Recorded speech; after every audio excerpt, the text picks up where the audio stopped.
foi, viajante da vida? A vida está parecendo pesada, complicado para vencer os obstáculos, vencer dificuldades não está sendo fácil? Então vem comigo. Vamos fazer uma viagem e conhecer meios muito simples, muito oportunos, de transformar a nossa vida numa vida melhor.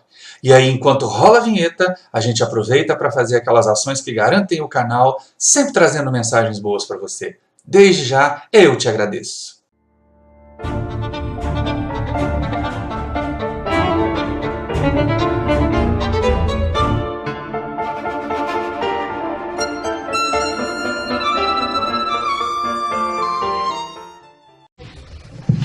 Queridos irmãos da família espírita, bom dia. Bom dia. E que possamos aproveitar esse domingo, aproveitar essa oportunidade para estreitar laços com Jesus. Quando nós recebemos o tema, e lógico, as pessoas falam sobre isso há tanto tempo, ninguém melhor que Emmanuel, a caminho da luz, para falar da missão de Jesus, porque ele fala dela desde a fundação da Terra até os dias que nós estamos vivendo. E nós poderíamos passar não apenas esta hora, mas vários dias falando das diversas missões que o Mestre realiza. E ainda assim ficaria a pergunta: mas qual é a missão de Jesus para mim? Muitos dos nossos companheiros veem na mensagem do Mestre apenas os fenômenos. Quantos ainda hoje abarrotam os vários templos de denominações cristãs, esperando que, em sua missão junto de nós, Jesus lhes resolva os problemas?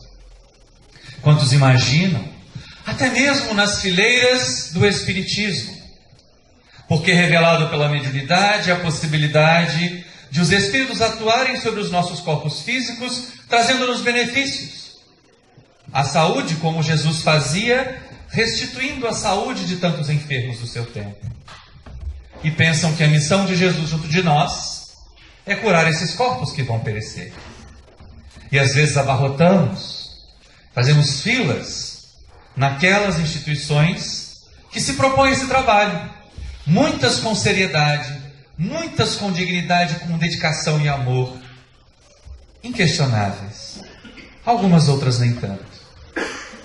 E mais uma vez nos questionamos: e em relação a mim? Se nós pararmos para pensar, e principalmente ao escutar o Evangelho, nós vamos perceber o seguinte: todas as vezes que a tarefa de Jesus foi simplificada a atuar sobre os corpos das criaturas, em que o Mestre apenas curava-lhes o corpo físico combalido, responsável tantas vezes por nos arrastar ainda hoje às casas espíritas, aos templos quaisquer que sejam. Essas pessoas são lembradas apenas pela sua enfermidade. A mulher que tinha o fluxo de sangue, os 10 leprosos que só um voltou para agradecer, o paralítico que desceram a sua cama pelo telhado da casa de Pedro, o outro paralítico que ficava esperando junto ao tanque em Betesda para que alguém o levasse, e o Mestre pergunta a ele: queres mesmo que eu te cure? Porque uma criatura que estivesse desejosa de mudar a sua posição, quando houvesse a revolução daquelas águas que diziam curativas, se arrastaria, se jogaria para dentro das águas e não ficaria esperando que alguém a levasse. E aí Jesus aponta para nós nesse primeiro momento: quando nós buscamos assistência, será mesmo que nós queremos melhorar? Será mesmo que nós queremos a cura? Porque o estado de curados vai... Então, voltando à questão, quando nós assumimos a condição de curados, não dá mais para esperar que os outros façam por nós. Somos alçados à condição de agentes da nossa felicidade, de agentes da nossa transformação. Por isso o Mestre se referiu àquele homem que ficava ali durante tanto tempo, contando com a compaixão dos outros, para encontrar algum alívio para as suas dores. Queres mesmo que eu te cure? Mas todas as vezes que Jesus atuava nas criaturas para que elas se transformassem espiritual e moralmente, para que elas alçassem o voo da transformação, da regeneração delas mesmas. Esses são nominados no Evangelho, são lembrados, porque a missão junto de nós, desse mestre tão querido, não é apenas trabalhar os nossos corpos doentes, porque eles vão perecer um dia. Por mais que o pessoal fique procurando nos cosméticos, nas cirurgias, uma hora esse corpo vai parar de funcionar. Não adianta lifting, creme, cronos, plástica, faz tanta plástica que depois para rir tem que levantar o joelho. Não tem mais a pele para fazer os dois movimentos. A gente não faz a reforma dos órgãos, não dá para fazer botox no rim, fazer um pâncreas novo. A gente tem que cuidar daquele pâncreas velho que está ali e fazer com que ele continue nos proporcionando a sua função. Mas quando nós nos transformamos com o Espírito, mesmo que o corpo tenha doenças, nós nos sentimos mais fortes. Vide Irmã Dulce, Chico Xavier, Madre Teresa e tantos outros que superaram as enfermidades muito além das expectativas dos sábios da medicina. Então é lógico que Jesus funciona em sua missão para nós como um sol. Como um sol funciona para a natureza. Para os elementos materiais da natureza, o sol é fonte de vida. Para nós, a questão da vitamina D para os nossos ossos ficarem fortinhos. Mas se nós olharmos os vegetais, sem sol, não haveria vida. Mas o sol não faz que a planta cresça. Ele a vitaliza. Ele lhe dá energia para que ela busque no solo a seiva, os nutrientes, para que ela realize a tarefa de se alçar às alturas. E assim Jesus faz de nós, na sua missão de jardineiro feliz da terra, cultivador de lírios. Talvez das mais belas e mais sugestivas flores que o Mestre utilizou como símbolo para nos ensinar. Porque ele, na sua sabedoria ímpar, buscava sempre nos elementos da natureza detalhes, analogias para nos ajudar a crescer. A nossa fé precisava ser do tamanho de um grão de mostarda, para que nós pudéssemos mover montanhas. E tantas outras vezes nos ensinava a partir da natureza. Para aqueles de nós que olhamos o Evangelho apenas de forma superficial, por uma vez apenas parece que Jesus gastou o vocabulário para falar de algo exterior. Quando conversava com as criaturas a respeito da providência divina, dos cuidados que Deus tem para conosco, e referenciou a elas: olhai os lírios do campo, eles não tecem e não fiam, e nem mesmo Salomão em toda a sua grandeza jamais se vestiu como um deles. Bastou isso para... Está vendo? O lírio agora é símbolo de beleza. O lírio é símbolo de pureza.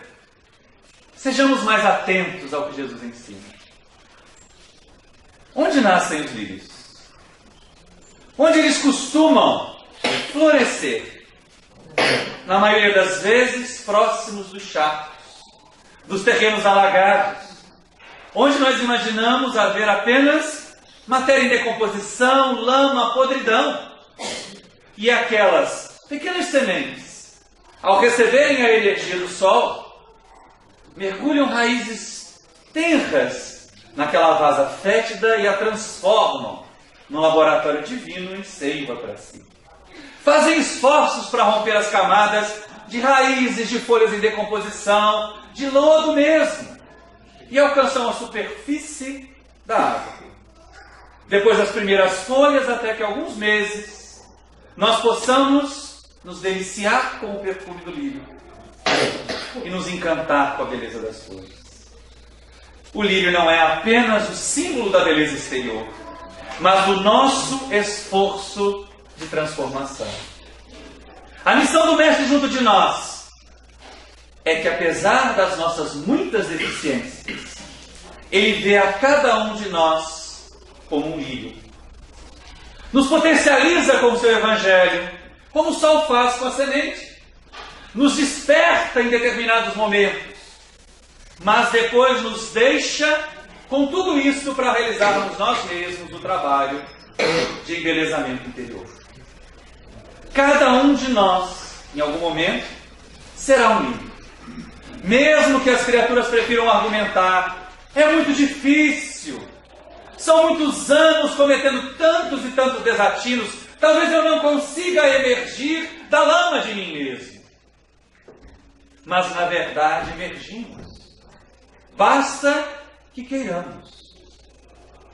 Quantas e quantas vezes, até mesmo, compreendendo, conhecendo a reencarnação como lei, conhecendo o vocabulário espírita, nós o utilizamos como justificativa para a acomodação.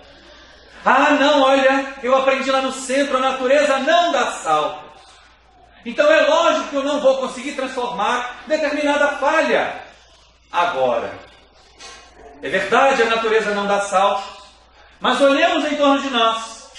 Se o jardim de hoje é o mesmo jardim que nós tínhamos ontem, de maneira nenhuma. A natureza não dá saltos, mas ela não para um segundo sequer de se transformar. Algumas vezes nós tentamos transferir, como Kardec bem trata na questão 196 do Livro dos Espíritos. Ah, eu não consigo resolver isso nessa encarnação, na outra eu resolvo. Como se a gente fosse assim, né? Termina uma encarnação, entra na fila e pega outro corpo novo. Vai ler Missionários da Luz para ver o trabalho que dá reencarnar. E aí a gente entende o quanto que essa encarnação agora é importante. E ficar empurrando, porque é isso que Kardec perguntou aos amigos espirituais nesta questão 196. Se a ideia de que nós teremos várias existências materiais não levará algumas criaturas à acomodação, imaginando que se elas não fizerem agora, farão na outra. E é verdade, nós teremos. Deus não nos extinguirá. Não virá depois de um determinado número de existências um raio sobre aqueles que não evoluíram e eles serão eliminados da criação. Mas, assim como acontece quando nós desperdiçamos um dia de atividades, o dia seguinte se apresenta com as novas atividades programadas e aquelas que nós não fizemos se acumulando. Assim acontece nas encarnações. Então não nos iludamos. Ah, e na outra encarnação eu vou parar de fumar, porque nessa eu não consigo, são 50 anos fumando. E para. Nasce com asma. Não, olha, esse casamento infeliz eu não aguento mais, na outra encarnação eu resolve. Se a gente não der boa conta do que está fazendo no relacionamento, se não desatar e deixar ir quando não consegue mais sustentar o relacionamento, junta de novo. Ou então, como acontece frequentemente de uma encarnação para outra, que nós acumulamos, sempre pode piorar, né? Não é ser pessimista nessa hora, mas sempre pode piorar. Aquele marido chato, que a gente reclama, que a gente se queixa, na outra encarnação pode piorar. Pode ser aquele cunhado barrigudo que vem passar um final de semana e fica 6 meses dormindo no sofá da sala. Aquela mulher ranzinza que manda o marido botar a cama no centro, que reclama de tudo que ele faz, pode piorar. Na outra encarnação, vem sogra. Daquelas que não moram nem tão perto que possa vir de camisola na nossa casa, nem tão longe que tem que vir de mala. E está lá todo dia determinando, dizendo o que tem que acontecer dentro da nossa vida. Então não reclamemos e ajamos. Nos transformemos agora em líder. Porque essa é a grande proposta de Jesus para nós. E para aqueles que disserem assim, ai, eu não consigo, consegue. Porque no tempo do Mestre houve muito mais dificuldades. E se nós mais uma vez consultarmos o Evangelho, nós vamos perceber quantos lírios luminosos apareceram por causa do sol que Jesus representa em suas vidas. A nenhum deles Jesus carregou consigo. Sempre lhes dizia, vai e não tornes a errar, para que não te aconteça coisa pior. Despedia-os, para que eles fossem transformadores deles mesmos. De vez em quando até nós nos sentimos frágeis, abatidos, com as dificuldades que encaramos nas nossas casas espíritas, na nossa vida particular. E pensamos, parece que não tem jeito, o mundo conspira contra mim. Se eu tenho um guia espiritual, ele deve ser funcionário público, tirou licença-prêmio. Porque está dando tudo errado na minha vida. E esperamos que de novo venha alguém resolver os nossos problemas. Jesus não faz isso, não tem esta missão junto de nós. A missão de Jesus para nós é ser sol para as nossas almas. Mas nós, espíritos encarnados e desencarnados, é que temos que construir a beleza e o perfume do lírio que seremos. Nossas casas espíritas frequentemente são procuradas por criaturas aflitas, vítimas daquela pertinaz influência de espíritos inferiores. Se julgam perseguidas, obsidiadas, queixam-se frequentemente de que as coisas que acontecem ruins na vida delas são ação dos espíritos perseguidores. Muitos trocam só do demônio das outras religiões para o obsessor coitado dessa encarnação, na doutrina espírita, e usam como desculpa. Vamos levantar cedo para fazer campanha do Pino Domingo. Não posso.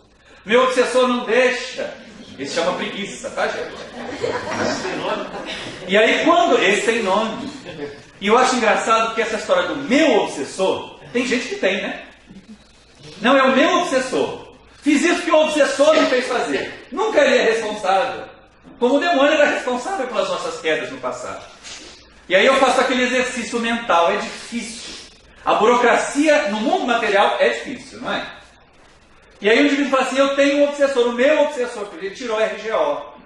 Registro Geral de Obsessor. Teve que ir no cartório do Umbral registrar o obsessor para ele. Porque aí é o obsessor que não deixa ele levantar cedo para fazer campanha do quilo. Atrasa para chegar na reunião pública, na reunião mediúnica. Tem gente que o obsessor é o irmão da assim seja, né? O indivíduo só chega na hora do passe, acabou a palestra, que ele chega naquela hora. É obsessão também, né? Do vício no passe e na água crucificada. E aí as pessoas imaginam que a obsessão é essa chaga que nos faz errar. Quando, na verdade, a obsessão é sintoma da doença real que é a inferioridade moral nossa. O indivíduo, por exemplo, ele não é dependente químico porque é obsidiado. Ele é obsidiado porque é dependente químico. Não tem transtornos de sexualidade porque é obsidiado. Mas ele se associa a espíritos com transtornos de sexualidade porque os tem também. E nas diversas outras situações. Aos tempos do Mestre, a obsessão graçava. E os homens viam aquilo como interferência demoníaca, como nós temos essa herança atávica até hoje. Quando nós lemos, por exemplo, na codificação, já no livro dos médiuns, Allan Kardec destaca que a obsessão era o mal daquele século. Nós passamos o século XX aprendendo com André Luiz, Joana de Ângeles, Manuel Filomeno de Miranda, o quanto a obsessão é capaz de realizar estragos nas nossas vidas. E já vencemos a primeira década do século XXI, e olha a obsessão aí continuando sendo o carro-chefe, para que as pessoas ainda tenham suas marchas diminuídas. Enquanto nós não encontrarmos a solução em nós para esses problemas, é lógico que continuaremos atraindo obsessores. E aí, aos tempos do Mestre, isso era mais frequente, era mais comum. E há um relato interessante porque ele aparece em 3 dos 4 evangelhos.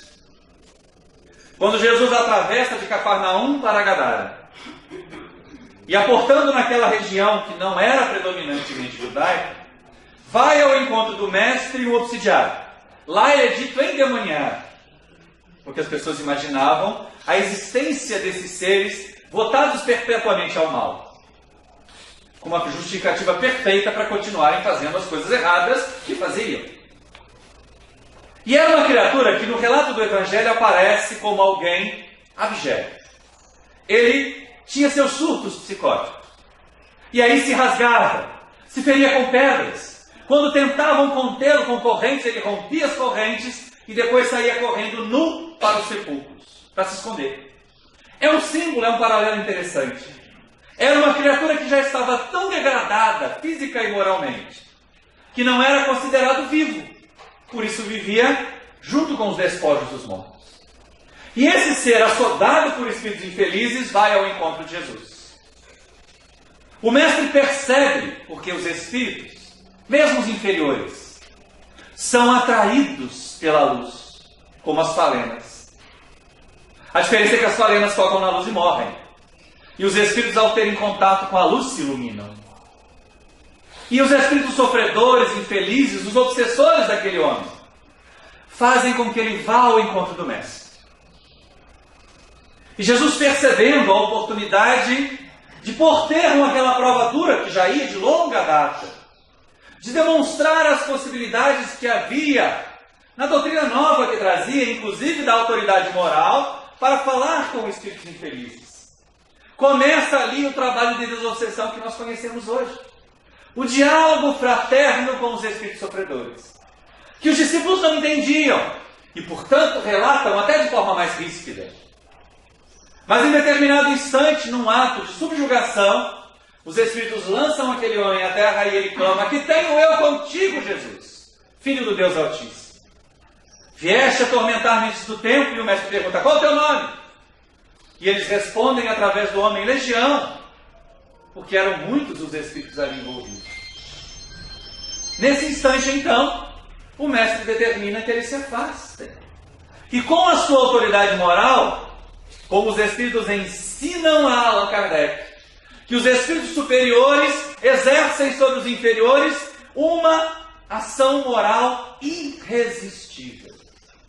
Não dá para fugir. Aquelas coisas, ó, hoje não tem reunião mediúnica, eu posso me esconder do Gui para balada. Não vai dar certo. Eles têm uma ação moral irresistível sobre nós.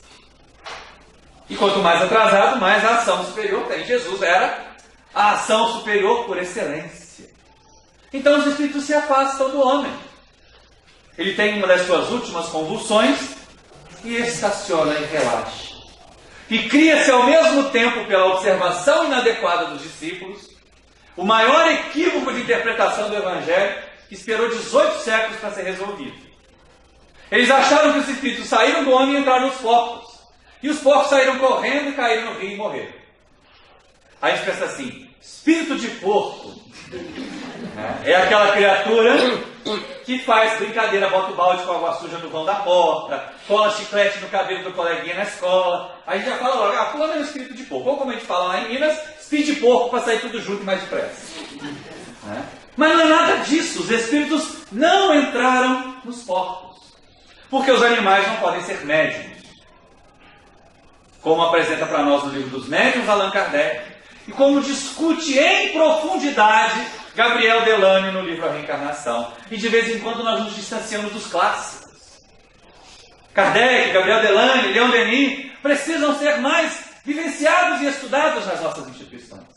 E o livro A Reencarnação de Gabriel Delany trata exatamente dessa possibilidade que os animais têm, embora de não poder ser médiuns, de transmitir o pensamento, a inteligência de um espírito, de perceber-lhes a presença. Principalmente dos espíritos mais materializados.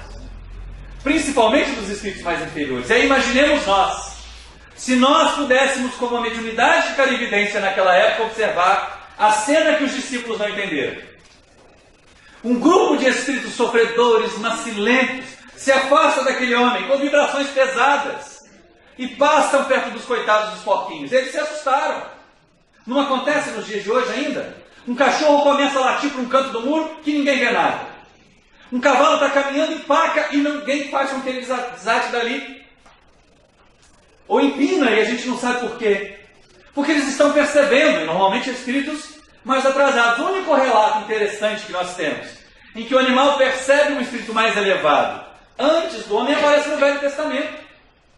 É tão antiga a capacidade dos animais de perceberem espíritos, que ela é relatada no Velho Testamento no caso da mula de Balaão, profeta judeu, que de alguma maneira foi envolvido por algo que não acontece no movimento espírita, fofoca. E aí, lógico, ele resolveu montar no seu burrinho e ir amaldiçoar um determinado grupo de pessoas, que segundo diziam se haviam desviado da lei. No meio do caminho a mula do Balaão empaca. E aí ele desce e tenta puxar e tenta forçar e nada acontece. Quando ele toma uma vara e vai fustigar o animal, o espírito se apresenta para ele também. E conta que ele não deveria fazer aquilo, que ele deveria retornar à sua casa, que aquelas pessoas não estavam merecendo de maneira nenhuma a reprimenda. Aí a gente percebe que nessa história toda, o animal percebeu o espírito antes do Balaão. É porque a mula de verdade era o Balaão que seguiu a fofoca. Como de vez em quando acontece conosco, a dar ouvido ao mexerico alheio. Mas voltando à questão lá dos porcos que morreram, foi por causa desse susto dos espíritos passando próximo deles. Mas os que tomavam conta, os que pastoreavam os porcos, ficaram assustados. O prejuízo que seus patrões tinham tido era enorme. Foram à cidade e avisaram o que aconteceu. E aí é que vem a grande surpresa. E de novo, 3 dos 4 evangelistas dizem isso. Quando os gadarenos chegaram, e aí a vila toda veio ver o que havia acontecido com o endemoniado, encontraram o homem vestido em seu perfeito juízo, sentado aos pés do mestre, aprendendo a sua doutrina. E aí a gente pensa, olha só, um simples momento de energia do mestre foi suficiente para que aquele homem recobrasse o equilíbrio, daquele momento. E os gadarenos ficaram assustados. Aquele homem era considerado para eles um morto, indigno de viver entre os vivos, cheio de falhas morais. E Jesus o havia atendido e curado. O que ele não seria capaz de fazer então com aquelas criaturas que estavam acomodadas e gostando dos seus vícios? Como a gente percebe na questão 645 do Livro dos Espíritos. Quando Kardec pergunta aos benfeitores espirituais se há arrastamento irresistível, eles respondem: arrastamento sim, irresistível não. Muitos dizem quero, mas ficam muito contentes que não seja como querem. Quando o homem diz que não pode vencer as suas más tendências, é porque ele se compraz nelas. E os gadarenos tinham essa postura diante da vida, como a maioria das criaturas na Terra ainda tem. De gozar primeiro, de imaginar que nós estamos aqui para fazer turismo terrícola. Quando na verdade a proposta da reencarnação é que todos nós evoluamos à condição de espíritos puros. E aí, assustados com aquela presença incômoda, como acontece quando nós estamos, e essa é uma das coisas mais belas que a gente percebe quando trabalha a música. Eu uso música nas minhas aulas com os meus alunos. Por quê? Enquanto eu estou deixando que eles copiem do quadro, eu ponho música. E fica um silêncio maravilhoso. Porque o tom, a vibração diferente, faz com que a agitação dos outros modifique-se. E aqueles que não queriam sair da agitação pedem a Jesus para se afastar deles. Quando o mestre embarca de novo, aquele homem pede a ele: deixa-me seguir contigo. E Jesus percebe que se ele o seguisse, seria mais um dos caçadores de milagres que havia em torno dele. Diz: não, torna os teus. Apresenta-te aos sacerdotes e diz a todos o quanto de bem Deus te fez. Embarca de novo, volta para Cafarnaum e deixa o antigo obsidiado por conta própria. Mas lembrem-se, ele estava vestido, sentado aos pés do mestre, aprendendo a sua doutrina. Ele queria mudar. E a partir dali, então, realiza todo um trabalho em si mesmo de transformação. Tempos depois, ele é relatado no Evangelho de novo, como um pregador da mensagem de Jesus na Decápolis, conjunto de 10 cidades de cultura grega em torno do lago, em Genezaré. E aí nós percebemos, ele fez o trabalho de soerguimento de si. Não permitiu mais a sintonia com os espíritos infelizes. Superou a obsessão, superando as mazelas íntimas. E aí, finalmente, se tornou um lírio do Senhor. E algumas pessoas podem dizer: mas isso é mole, né? Centro Espírita também faz isso. Afasta o obsessor, a pessoa melhora e vira trabalhador. Mas e quando o nosso problema é outro? E quando a nossa missão de Jesus junto de nós é nos ajudar a enfrentar esses tempos bicudos que aí estão? Gente, não adianta tentar fazer um vale com Jesus, que ele não vai emprestar dinheiro para nós. Nós ainda vivemos no mundo material e o trabalho é uma lei. De vez em quando não tão bem remunerado, ou então nós gastamos mais do que a nossa remuneração permite, é o que acontece. E aí vem a prisão do ter.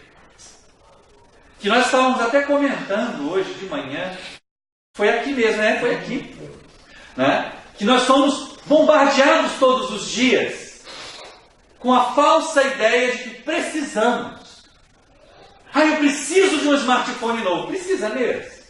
O seu ainda fala. O WhatsApp ainda funciona, porque agora ninguém vive sem WhatsApp, né? Eu já me propus dar aula pelo WhatsApp, porque pelo menos o WhatsApp os alunos leem, a caderno não estão lendo mais.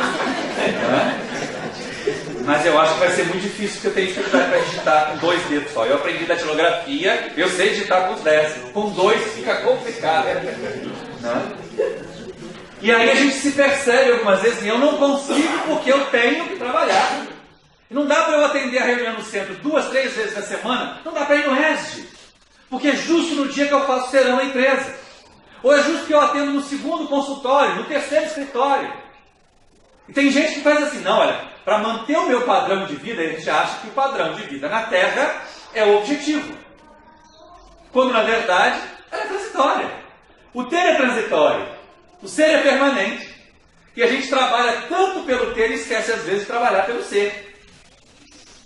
E aí fica naquela, não, olha, porque eu tenho que pagar o caseiro, a reforma da casa de praia, a reforma da casa de campo, e vai se espalhando no ter. E aí eu me pergunto assim, puxa vida, o indivíduo tem 5 empregos para ter casa, casa de campo, casa de praia. Quando é que ele vai gozar essas casas? Na verdade o que acontece é o quê? O indivíduo trabalha muito, tem casa de praia, tem casa de campo, para emprestar para parente passador de mel. O parente aproveitador pede, empresta sua casa de praia para a gente passar de férias. Porque ele vai estar trabalhando mesmo, não vai usar, né? E havia nos tempos do mestre outro prisioneiro em gaiola de ouro. Porque a prisão do ter é isso, né? Nós nos deixamos convencer que o conforto material é bom. Ninguém vai negar que no calorão o ar-condicionado é bom. Lógico. Quando nós resolvemos, aproveitando até os recursos advindos dos direitos autorais dos livros, colocar ar-condicionado no Centro Espírita Paulo de Tarso, você teve lá, não tinha ar-condicionado ainda. Era um calor danado em janeiro. Agora tem ar-condicionado. Aí algumas pessoas, poxa, botar ar-condicionado em Centro Espírita? Gente, porque conforto faz bem. O que não faz bem é só o conforto. E aí havia, como eu dizia nos tempos de Jesus, um prisioneiro em gaiola de ouro, como muitos de nós nos fazemos hoje. E ele ouvia dizer que Jesus não tinha nada, nenhuma pedra onde pousar a cabeça e oferecia o reino dos céus para os homens. E ele que tinha tudo se sentia infeliz. Primeiro, ele era mal visto na sociedade hebraica, judaica. Por quê? Ele era arrecadador de impostos. E eles não viam isso com bons olhos. Segundo, porque ele tinha muito recurso material. Promovia festas. Tinha uma casa muito confortável, mas se sentia infeliz. Como muitos abastados de hoje, não sabia se tinha em torno de si amigos ou simples comensais, que participavam da sua mesa, mas que na verdade pelo conforto que ele oferecia. E como muitos prisioneiros em gaiola de ouro, ele não tinha muito ânimo para fazer o diferente. Se acostumara com aquilo. Mas ardia de vontade de conhecer Jesus. Um dia eu vou conhecer esse profeta. E não é que aconteceu? Jericó, a cidade onde ele vivia, ficava perto de Jerusalém. E ouviu dizer que Jesus descia de Jerusalém para Jericó, como acontece na parábola do bom samaritano, que ela fica abaixo do nível do mar. E aí, lógico, ele foi ao encontro do mestre às portas da cidade. Quando chega, o que era natural, a multidão já aguardava o mestre e ele não veria Jesus, porque ele era baixinho. Se ficasse ali junto com a multidão, e aí de novo a gente faz uma pausa, para despir da letra o Espírito. E encontrar o Espírito, a essência desse ensinamento. Que ele é muito mais inteligente do que a gente ficar acompanhando uma história de um nanico que corre para subir numa árvore, né? Mas, então ele faz o quê? Ele se destaca da multidão, faz um esforço, sobe numa figueira brava e espera. Porque ele sabia que Jesus deveria passar por ali. Jericó devia ser bem seropédica, Caia, né? Aquela coisa assim. Porque tem algumas cidades nossas também lá no interior de Minas que você tem a placa de seja bem-vindo de um lado, atrás já está escrito boa viagem. Então Jericó devia ser desse jeito. Jesus tinha que passar por ali, vai ver que só tinha uma rua. Né? Quando eu ia ao banco a Santos Dumont algum tempo atrás, o banco da Câmara, o ônibus entrava e saía de ré, só tinha aquela rua. Né? Agora está mais movimentado um pouquinho. Mas tem coisas pequenas assim, Jericó era pequeno. Então ele sabia que o mestre tinha que passar por aquele ponto. Quando Jesus passa por ali, ele queria ver Jesus. saber qual era daquele profeta que estava prometendo o reino dos céus, sem ter uma pedra onde pousar a cabeça, e ele que tinha tudo era infeliz. Jesus olha para cima e diz: Zaqueu, desce depressa. Hoje me importa hospedar-me em tua casa. Gente, imagina só, né? Ele não só viu Jesus, como Jesus o viu e o reconheceu e o chamou pelo nome. Mas aí a gente começa a perceber os vários símbolos que aí estão. O primeiro é que se ele ficasse, como muitos de nós ficamos, junto com a multidão, fazendo o que os outros fazem, não teria contato com Jesus. Então ele teve que fazer um esforço para se destacar do comum, da multidão. A multidão ainda abarrota as nossas casas espíritas, querendo soluções, querendo tomar paz, beber água frutificada, que os espíritos se afastem.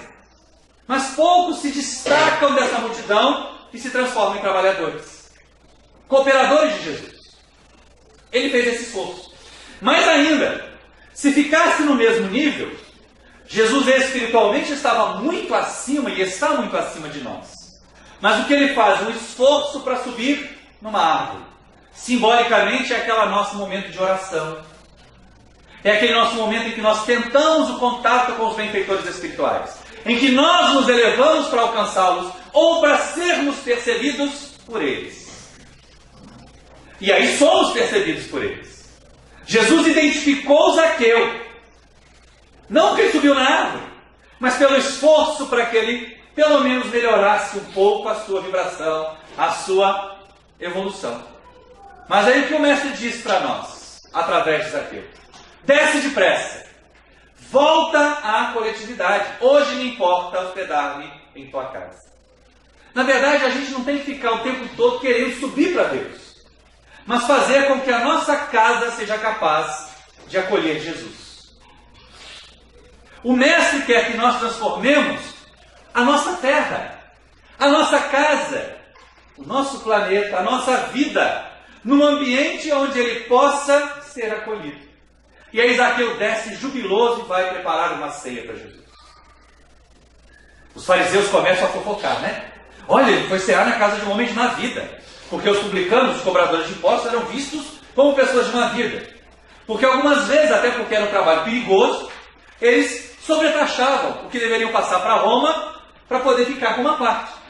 Desvio de verba não é coisa da Lava Jato só, tá? É antigo, é remoto. Tá? Então a gente percebe muito tranquilamente esse superfaturamento desde a época de Zaqueu. E aí ele era muito mal visto. Os fariseus falavam, porque eles se achavam muito puros. Mas Jesus entra a cear na casa de Zaqueu, porque ele tinha vindo para os enfermos, e não para os sãos, ou os que se julgavam sãos. E começa então, durante a ceia, a falar a respeito do reino dos céus, a conversar a respeito da sua proposta.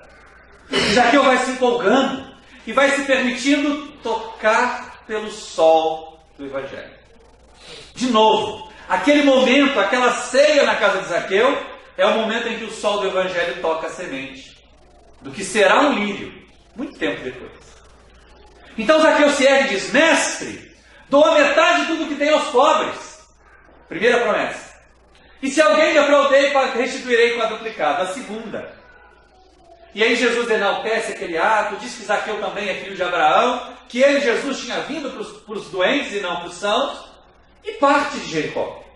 E vai embora de Jericó e deixa Zaqueu com as duas promessas que ele havia feito. Gente, a primeira é moleza, né?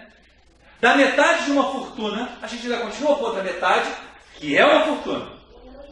Difícil foi calçar a cara de humildade, bater na porta assim: olha, eu te prejudiquei, está aqui, por favor, aceite a restituição. Levavam várias portadas na cara, a recusa da reconciliação que ele tinha que buscar com as pessoas que ele prejudicou. Outro problema que Zaqueu teve que enfrentar, que é relatado no livro Ressurreição e Vida, logo no comecinho, psicografia da tia Ivone Pereira, foi a fúria da família e dos antigos amigos. Ele estava dilapidando a fortuna que havia adquirido. Os herdeiros estavam preocupados de não ter mais nada. Papai enlouqueceu. Por causa daquele carpinteiro, ele agora está distribuindo a fortuna toda. Mas ele passou aquela existência inteira se libertando da gaiola dourada. Todas as vezes, se Jesus precisava de um exemplo de desprendimento, poderia reconvocar Zaqueu para dar demonstrações de que nós podemos fazer o bem. Porque para fazer o bem não é necessário ter, é necessário ser bom. E quando nós somos bons, nós encontramos caminhos para fazer o bem, mesmo sem ter um centavo sequer. E o gesto de fazer o bem faz com que os recursos apareçam posteriormente. Até que, como nós ouvimos dizer e lemos agora, porque agora está em livro, publicado pela Fé, no dia 29 de agosto de 1831, Zaqueu renasce lá em Riacho do Sangue, do Ceará, e vem trabalhar no Rio de Janeiro, na figura gentil, amorosa, que guardava pacotinhos com moedas, com notas, para que os pacientes que não tinham dinheiro para enviar receitas pudessem pagar de Bezerra de Menezes. E aí a gente pensa assim, que lírio esse? Quem questiona que Zaqueu se tornou um lírio do Senhor? Nenhum de nós. Então é possível vencer. É possível superar. De vez em quando nós nos permitimos mordiscar, contaminar por aquela falsa suposição de superioridade. Nos achamos bons demais. Olha, eu sou espírita, trabalho no centro, dou passe, participo da reunião mediúnica, faço palestra. Já devo ter uma casa em nosso lar com 2 quartos, piscina, frente à jardinada. Essa casa da aula, né? Aquele gramado gostoso. E ficamos convencidos. Convencidos ao ponto de achar que os outros são inferiores. Ah, não, mas eu trabalho tanto, né? Quando desencarnar deve ter um aeróbico esperando para levar para o nosso lar direto. Espera para ver. Né? Principalmente se é só fachada. Aí a gente vai ver para que o aeróbico, para onde é que o aeróbico vai levar. Aliás, desde que o Manuel Filomeno de Miranda publicou o livro Tormentos da Obsessão através da psicografia do Divaldo, um espírito muito querido, muito amigo, perdeu a audiência dessa, né? Eurípides Barçanudo. Porque até ali a gente descobre que ele fundou um hospital, um mundo espiritual, para acolher espíritas fracassados. Então, hoje em dia, ninguém que desencarna quer encontrar o Eurípides lá de lá. Porque se abriu o olho, ih, doutor Eurípides, estou no Hospital Esperança. Entrei pelo cano, fracassei como seguinte. Então o pessoal quer encontrar o Emanuel, o André Luiz, a Joana de Gemar. Pois é. Então a gente está vendo que ele está perdendo ibope. Mas não é por causa dele, é por nossa causa. E aí de vez em quando a gente age com soberba. E essa é a nossa prisão. E aí a missão de Jesus junto de nós é nos ajudar a dobrar a serviço. A baixar a bola. Como aconteceu com aquele rabino de Tarso, que imaginava que ia ser um grande Jerusalém, que perseguiu os cristãos no primeiro momento, que foi responsável pelo sacrifício de Estevão, e que de repente, buscando levar ainda Ananias preso às portas de Damasco, se depara com a imortalidade. O grande lance ali é que Saulo se depara com Jesus, vivo, reluzente. Ou seja, era realmente muito poderoso. A ideia da imortalidade, a ideia de que aquela doutrina prevaleceria, fez com que os seus conceitos desmoronassem. Mas isso não foi suficiente. E aí, tateando as cegas, ele pergunta: Senhor, o que queres que eu faça? Depois Jesus lhe pergunta: Saulo, Saulo, por que me persegues? Quem és, Senhor? Eu sou Jesus. A quem tu persegues? Difícil te recalcitrar, meu chaguilhão.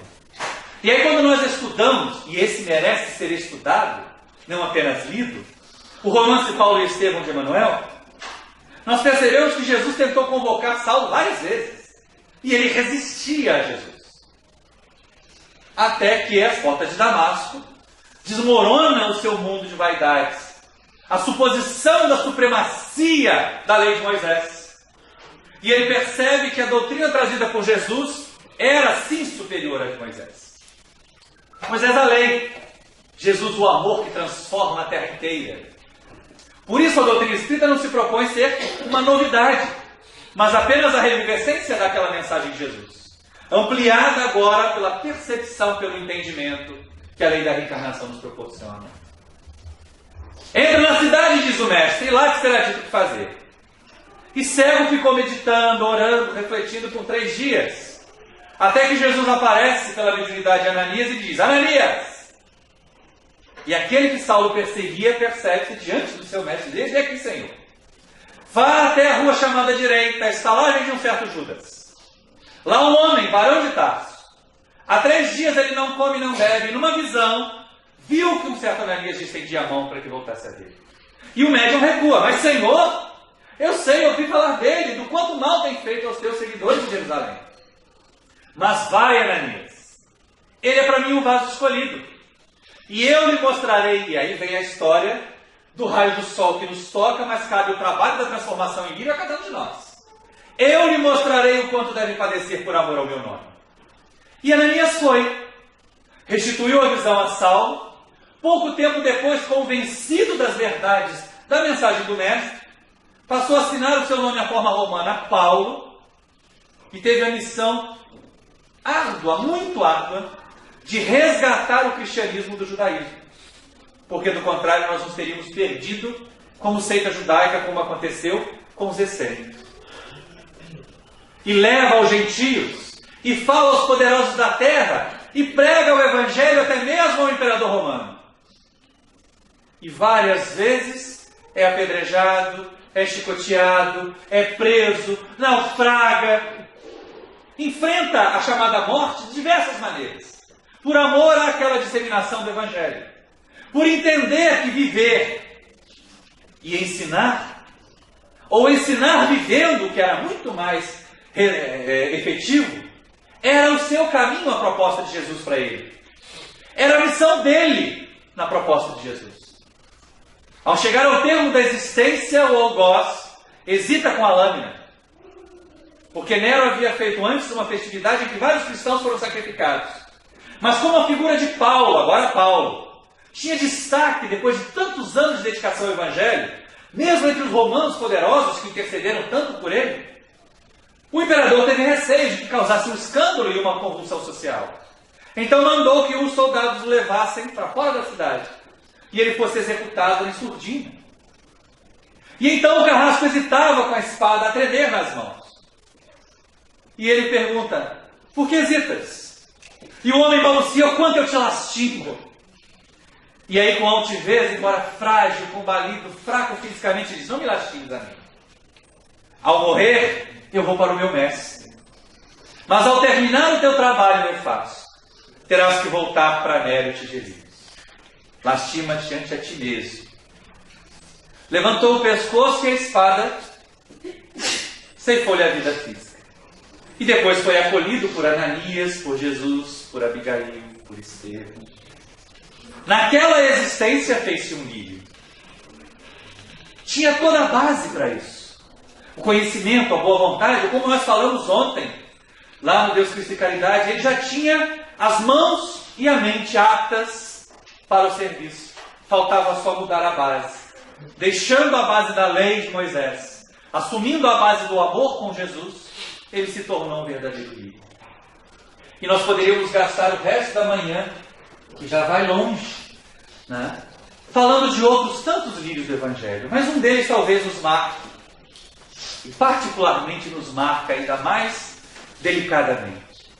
Porque se Saulo já tinha o conhecimento, não se havia maculado, a não ser com a vaidade, com o orgulho, com a violência, mas não dos equívocos morais, na degradação, na abjeção moral.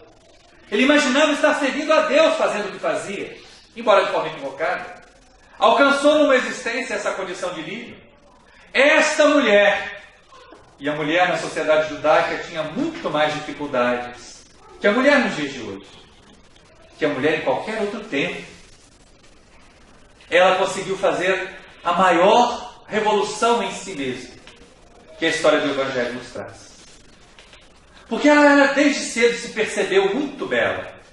E numa sociedade em que a mulher é menos que um animal de carga, que o animal de carga podia ser vendido na feira, a mulher só dava para devolver para a sogra, como eu falei ontem também. Ela imaginou que poderia não se submeter a isso, porque ela era muito bela. Ele tinha um corpo que lhe permitiria conseguir conquistar através da sedução os homens que quisesse, as riquezas que desejasse, e se liberta dos costumes judaicos de sujeição da mulher, vivendo de uma forma mais liberal. Não quer dizer que ela fosse uma prostituta, mas ela seria comparada àquilo que acontecia em tempos da Europa iluminista, uma cortesã, daquelas que sabia vivenciar a experiência da beleza, da sedução, dos relacionamentos passionais para galgar posições sociais. Seu palacete era abastado, tinha joias raras, perfumes trazidos das mais variadas partes do mundo, amantes que depositavam aos seus pés as mais valiosas prendas. Tinha qualquer homem que quisesse submeter aos seus caprichos de mulher, mas se sentia profundamente vazia e infeliz. De vez em quando entrava em estados de profunda depressão, pensava em suicídio até. De outras vezes estava nos bailados que o palacete oferecia, porque ela aglutinava em torno dela outras mulheres que também vivenciavam tamanha experiência. Se a gente fosse diagnosticar hoje, ela seria bipolar, né? Uma hora está eufórica, outra hora está deprimida, e quando estava deprimida pensava em matar-se. E quando estava deprimida deixava preocupadas as suas companheiras. Ao ponto de uma delas dizer: Senhora, está em nossas terras, em Magdala, aquele profeta nazareno, que fala de amor, que fala de um reino dos céus, e que trata com tanto carinho, com tanta gentileza as mulheres como nós. Vamos ter com ele. Quem sabe não traz alento aos teus sofrimentos. Mas ela tinha receios. Até porque até então todos os profetas judeus sempre repreenderam, recriminaram, demonizaram mulheres daquele tipo de vida. Até que os seus sofrimentos chegaram ao ápice. E não suportando mais, resolve ir, disfarçada de serviçal, ouvir Jesus falar. Surpreendeu-se ao ver uma grande multidão em torno do mestre. E mesmo assim conseguir compreendê-lo. E repentinamente começou a ver que aquele tipo de amor do qual ele falava, que aquele reino de paz em que as criaturas se entendiam, em que as criaturas contribuíam para o crescimento umas das outras, era o que ela sempre desejou. Mas como alcançar aquilo? A sociedade era impiedosa naquela época, como nós ainda vemos impiedosa hoje. As criaturas com grandes quedas morais. Não lhes permitimos o sorrimento, mesmo que estejam sinceramente votadas a isso. Talvez ele não a aceitasse. Mas o falar de amor nas vozes de Jesus, na voz de Jesus, era algo tão sublime, que ela não poderia resistir. Em determinado instante, o seu olhar e o dele se cruzam. E aí Maria percebe que o seu mundo anterior desmoronava em definitivo. Não poderia voltar a viver como antes. Desejava estar com ele, ouvi-lo, aprender dele que amor era esse que satisfazia as almas. Volta então para sua casa. Naquela noite o palacete não se abriu para festividades. E Maria passou a noite chorando amargamente. São as duas vezes que o Evangelho usa esse termo do chorar amargamente. Uma com Pedro, quando ele nega Jesus, como nós falamos ontem. Outra com Maria, quando ela percebe na doutrina de Jesus os seus anseios e chora amargamente o seu passado. É o momento do despertar. É o momento em que o sol começa a buscar a semente do lírio. Mas ainda não é o momento em que ele a toca. Ele virá depois. Humberto de Campos relata no livro Boa Nova que, antes que a madrugada surgisse, um pequeno barco cruza o lago de Magdala até Cafarnaum, para que ela se encontrasse com Jesus. Quando chega à casa de Simão Pedro, ele parecia já esperá-la. E a recebe chamando-a pelo nome: Maria, seja bem-vinda. E ela baixa os olhos intimidada. Senhor, diz ela, ouvi tua mensagem. Queria ser das tuas ovelhas no reino dos céus. Mas também sei que és profeta. E sabes como eu tenho vivido. Será que Deus me aceitaria? E o mestre abre um sorriso e diz: rejubila-te, Maria. Hoje nasce em ti o reino dos céus. Acaso poderias imaginar que nosso Pai criasse qualquer um dos seus filhos para condená-lo perpetuamente ao sofrimento, à inferioridade? Observa bem a tua volta, que faz a primavera todos os anos, quando enche de cores as ruínas em todos os lugares. As ruínas são os fracassos dos homens. As flores são as esperanças em Deus.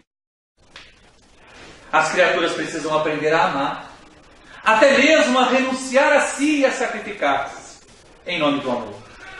Mas, Senhor, diz ela, eu tenho amado, e ainda assim eu sinto sede de amor. No meneio de cabeça, Jesus afirma, a tua sede é real, porque as criaturas da terra banalizaram esse sentimento, a tal ponto que o mercadejam, trocam, só oferecem afeto quando podem receber de volta. Não estão dispostas a renunciar, não estão dispostas a se sacrificar, não se permitem imolar por amor. Mas, Senhor, diz ela, só o amor com sacrifício é capaz de saciar a sede de amor? E o mestre responde afirmativamente outra vez. Maria, os poderosos, os conquistadores, podem bradar aos quatro ventos as suas conquistas. Mas somente aqueles que tombaram fazem silêncio bastante para que se ouça a mensagem de Deus.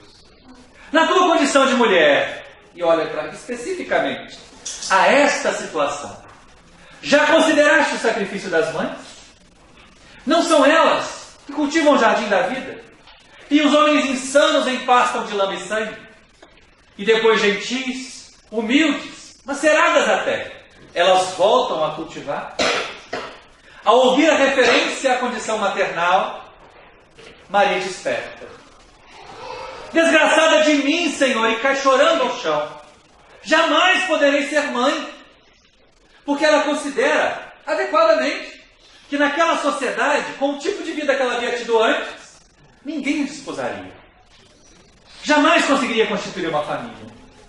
Jesus vai até aquela mulher caída ao chão, levanta e olha nos seus olhos. É nessa hora que o sol toca a semente. E ele lhe pergunta, mas Maria, qual mãe tem mais mérito aos olhos de Deus? A que se dedicou apenas aos rebentos da própria carne?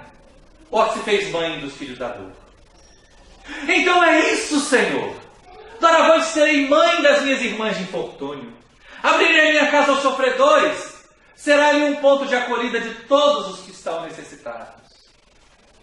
Nesse instante de aconchego, nesse instante em que a luz se faz para aquela alma que estava antes ensombrecida, em que ela e o Mestre estão tão próximos, Humberto de Campos relata que Pedro, representando cada um de nós, com os imensos preconceitos que carregamos ainda, atravessa a sala.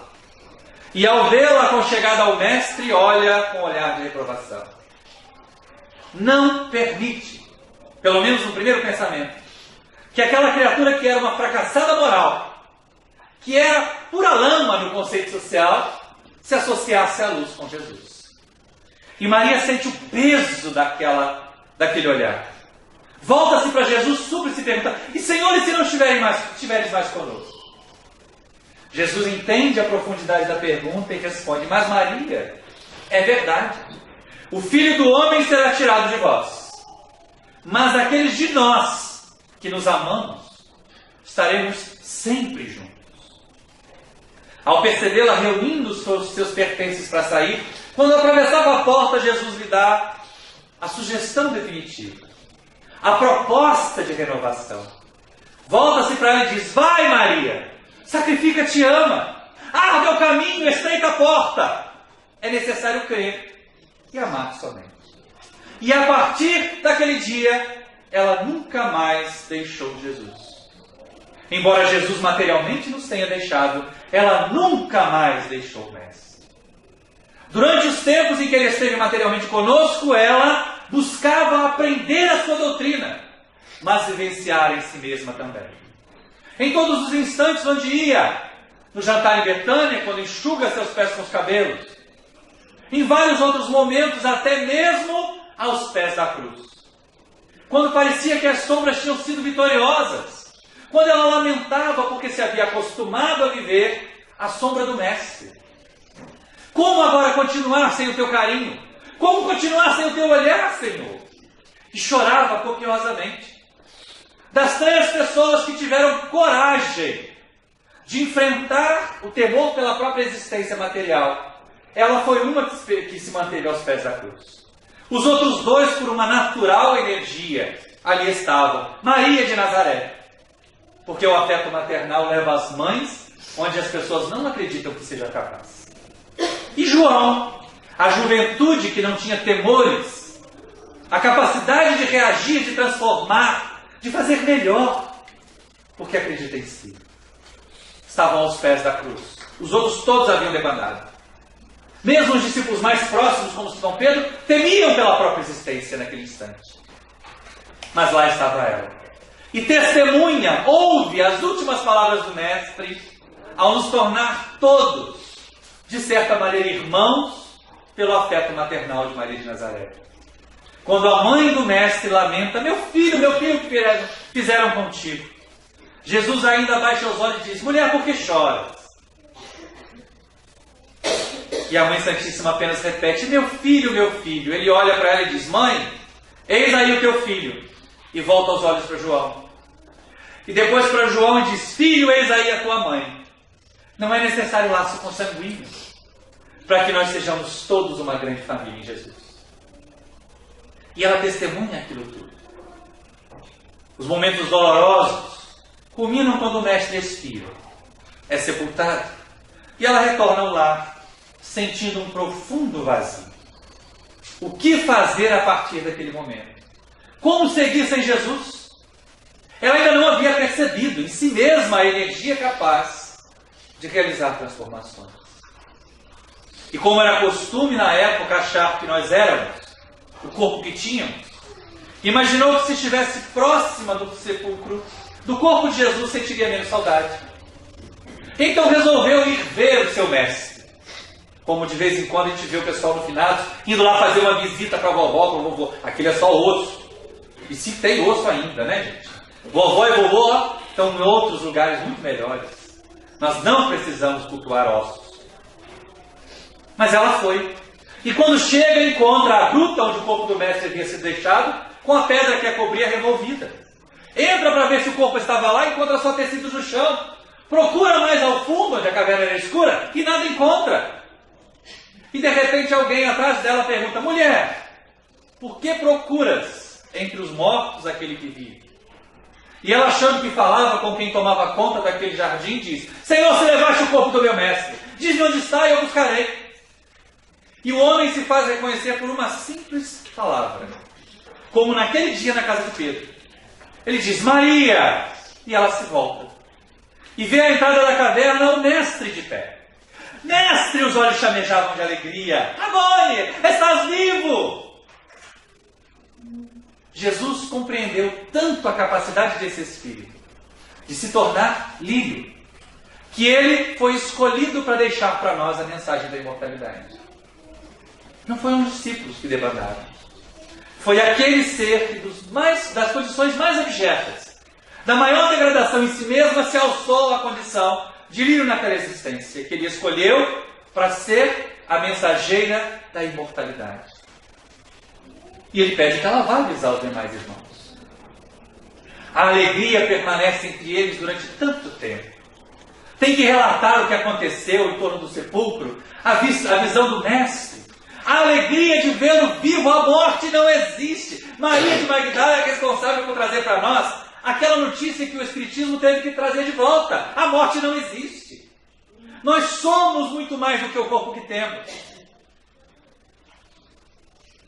Então o mestre retorna às paragens espirituais.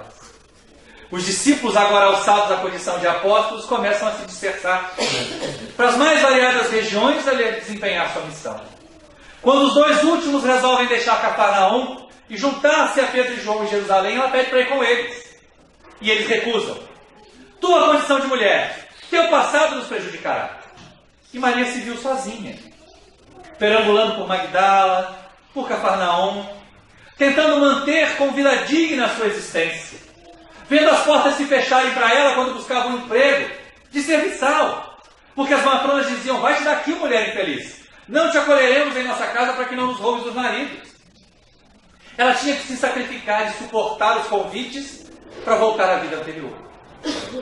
À medida que o tempo foi passando e ela foi aos poucos encontrando a estabilidade do viver, novos desafios se apresentariam. Uma caravana de leprosos veio de Dalmanuta até Magdala. Procuravam Jesus. Queriam que o mestre limpasse a lepra deles. Todas as portas se fechavam para aquelas criaturas. Eles eram os imundos do seu tempo, estigmatizados do seu tempo. Foram então descansar à beira do lago. E Maria, ouvindo dizer que alguém procurava Jesus, foi ao encontro deles. Irmãos, quem buscais? E o líder dos leprosos diz: procuramos Jesus, para que ele nos limpe da lepra. E ela fecha os olhos e responde com pesar: chegastes tarde, mataram o nosso mestre, não entenderam a sua mensagem de amor e o crucificaram. E os leprosos, como que tomados ou tombados por um raio, se deixaram cair na areia. Jesus era a sua única esperança.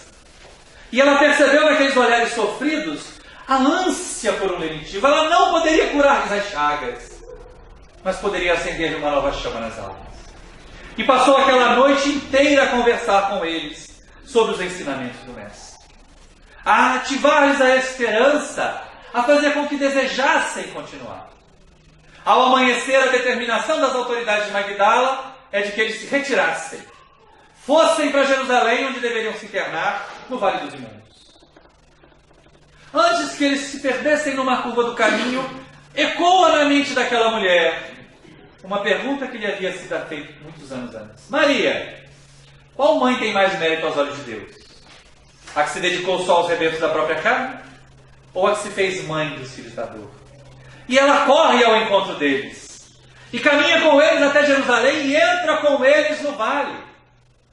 E a partir daquele dia, o vale não era mais apenas um vale de sombras, um vale de dores, porque utilizava todas as oportunidades para recordar Jesus àquelas criaturas sofridas.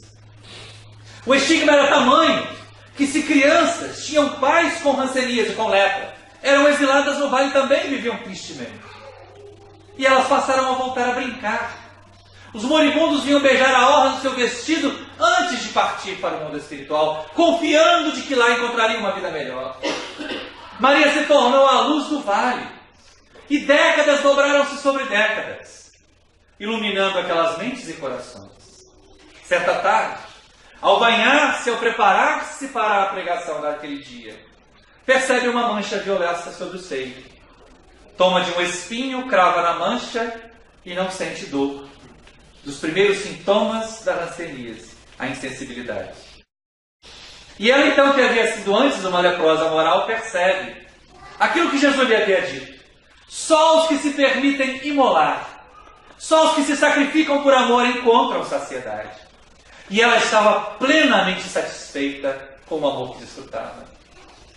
Ao subir na pedra de onde pregava, naquele dia, abre os braços: meus irmãos, nós, os leprosos, devemos ter esperanças em Jesus. A partir dali, a doença avança rapidamente. Em poucos meses, Maria era um espectro do que havia sido. Os cabelos fartos, quase inexistentes, os olhos semimortos, as cartilagens tomadas pela enfermidade. E logo ela sentiu que não ficaria muito mais tempo na terra, e desejou rever os amigos dos primeiros momentos do Evangelho. Se quando ela era sã e bela, não a aceitavam, quem a acolheria? Só 2 pessoas vieram à sua noite, mas elas estavam tão longe de Jerusalém. Mesmo assim, se despediu dos irmãos do vale, seguiu por caminhos secundários para não enfrentar os muito frequentados, porque os leprosos tinham que andar com uma sineta para avisar que por ali passava o imundo. Até chegar às portas de Éfeso, onde viviam João e Maria de Nazaré. O corpo frágil, fraco demais, não resistiu ao cansaço, e ela tombou antes de entrar na cidade. Um casal de cristãos ainda a acolheu gentilmente, soube dos seus desejos de rever Maria, de rever João, montou-lhe uma tenda, e a Mãe Santíssima veio visitá-la. Sem nenhum asco, sem nenhum escrúpulo, colocou a sua cabeça em seu colo, afagou-lhe os poucos cabelos que tinha, recordaram juntas os momentos de Jesus na terra. E quando veio vê-la, João já não era mais um menino, já não era mais um adolescente dos primeiros tempos, mas um homem feito, líder de liderança do movimento cristão em Éfeso. Puderam despedir-se, aconchegar-se mais uma vez, trocar promessas de amor em Jesus. Seu sofrimento foi apenas se avolumando mais e mais e mais, Até que numa noite, com os irmãos cristãos reunidos em torno, suas dores chegaram ao extremo e aos poucos a respiração foi serenando e ela parou de respirar. Ato contínuo sentiu-se transportada dali. Por um fenômeno que ela não sabia explicar, estava de novo em Cafarnaum, à beira do lago. Os pássaros cantando numa alcaparreira próxima, o marulhar das ondas, o tocar os pés com a areia com os pés. E ela percebeu um estado diferente em si. Não tinha mais dores. De repente uma luz começa a se aproximar, a vir em sua direção. E ao tocar o solo era de novo o Mestre. Como no dia da anunciação da imortalidade, ela, lépida como uma criança, se pôs de pé, os olhos chamejando de alegria: Mestre, Rabone, estás vivo! Ela não tinha entendido ainda. Jesus a abraça, gentil, generosamente. Olha nos seus olhos e diz: Maria, já passaste a porta estreita. Amaste muito. Agora vem que eu te espero aqui. E a leva às paragens superiores do mundo espiritual. Todas as vezes que nós nos lembramos da capacidade desse Espírito de se transformar, que ela seja exemplo para nós. Se todos esses lírios são retratos da missão de Jesus na terra, de curar almas, de erguer espíritos para que eles se tornem lírios. Cada vez que nós lemos um livro, cada palestra que nós assistimos, cada canção entoada com a gentileza que aqui foi cantada, é como se Jesus dissesse: vai Maria, vai Maurício, Walter, Alba, arde o caminho, estreita a porta, mas é necessário crer e amar somente. Somos convidados todos nós a nos fazermos lírios do Senhor Jesus. Ai, mas eu ainda tenho uma camada de imperfeições. Vamos rompê-la, porque o sol já tocou as nossas sementes. Quando nós conhecemos, compreendemos, ouvimos falar a primeira vez da imortalidade propagada pelo Espiritismo, o sol tocou as sementes dos lírios que seremos. E aí nós iremos, como estamos indo aos poucos. Uns mais depressa, outros mais lentamente. Uns mais tarde, outros mais cedo. Mas estamos a caminho. E aí, quem sabe, depois do fim da jornada, se não pelo Mestre, porque talvez esse mérito seja de poucos, mas com certeza seremos acolhidos pelos nossos amigos espirituais. Passaste a porta estreita, amaste muito. Agora vem que eu te espero aqui. E poderemos seguir para uma vida mais feliz, para uma vida melhor em nós. Se queremos mesmo fazer jus à missão de Jesus para a terra, sejamos nós os lírios que Ele cultiva em todos os tempos.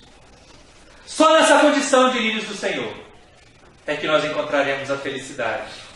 E na terra em que estamos, a felicidade significa ter paz para repousar a cabeça durante os dias e as noites. Muita paz a todos. Muito obrigado.